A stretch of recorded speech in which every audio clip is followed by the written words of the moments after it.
ശബരിമല സ്വർണ്ണമോഷണ കേസിൽ അറസ്റ്റിലായ പങ്കജ് ഭണ്ഡാരിയെയും ഗോവർദ്ധനെയും 14 ദിവസത്തേക്ക് റിമാൻഡ് ചെയ്തു. വിശദാംശങ്ങളുമായി രാജ്കുമാർ ചേരുകയാണ്. രാജ്കുമാർ, കൊല്ലം വിജിലൻസ് കോടതിയാണ് ഇപ്പോൾ പ്രതികളെ റിമാൻഡ് ചെയ്തിരിക്കുന്നത്. കൂടുതൽ വിശദാംശങ്ങൾ എന്തെല്ലാമാണ്? അറസ്റ്റ് രേഖപ്പെടുത്തിയ പ്രതികളെ വൈദ്യ പരിശോധനയ്ക്ക് ശേഷം ഏതാണ്ട് ഒരു അരമണിക്കൂർ മുമ്പാണ് കൊല്ലത്തെ ഈ വിജിലൻസ് കോടതി ജഡ്ജ് CS മോഹിതിന്റെ മുമ്പാകെ ഹാജരാക്കിയത്. അദ്ദേഹത്തിന്റെ വസതിയിലാണ് ഹാജരാക്കിയത്. ഇതില് ഇവരെ ഈ രണ്ടുപേരെയും അറസ്റ്റിലായ പങ്കജ് ഭണ്ഡാരിയെയും ഗോവർദ്ധനെയും 14 ദിവസത്തേക്കാണ് ഇപ്പോൾ റിമാൻഡ് ചെയ്തിട്ടുള്ളത്. ശരി രാജ്കുമാർ, ഇപ്പോൾ അവരെ ജയിലിലേക്ക് കൊണ്ടുപോയി കഴിഞ്ഞോ? അതെ, ഇവിടുന്ന് കൊല്ലത്ത് നിന്ന് ജയിലിലേക്ക് മാറ്റിയിട്ടുണ്ട്. ഇനി ഇവരെ ഈ വിജിലൻസ് കോടതിയിലേക്ക്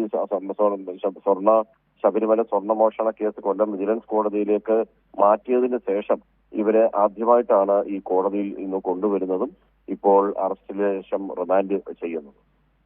ശരി രാജ്കുമാർ, ശബരിമല സ്വർണ്ണമോഷണ കേസിൽ അറസ്റ്റിലായ പങ്കജ് ഭണ്ഡാരിയെയും ഗോവർദ്ധനെയും 14 ദിവസത്തേക്കാണ് ഇപ്പോൾ റിമാൻഡ് ചെയ്തിരിക്കുന്നത്. കൊല്ലം വിജിലൻസ് കോടതിയാണ് പ്രതികളെ റിമാൻഡ് ചെയ്തത്. പ്രതികളെ ജയിലിലേക്ക് മാറ്റി. രാജ്കുമാറാണ് വിശദാംശങ്ങൾ പങ്കുവച്ചത്.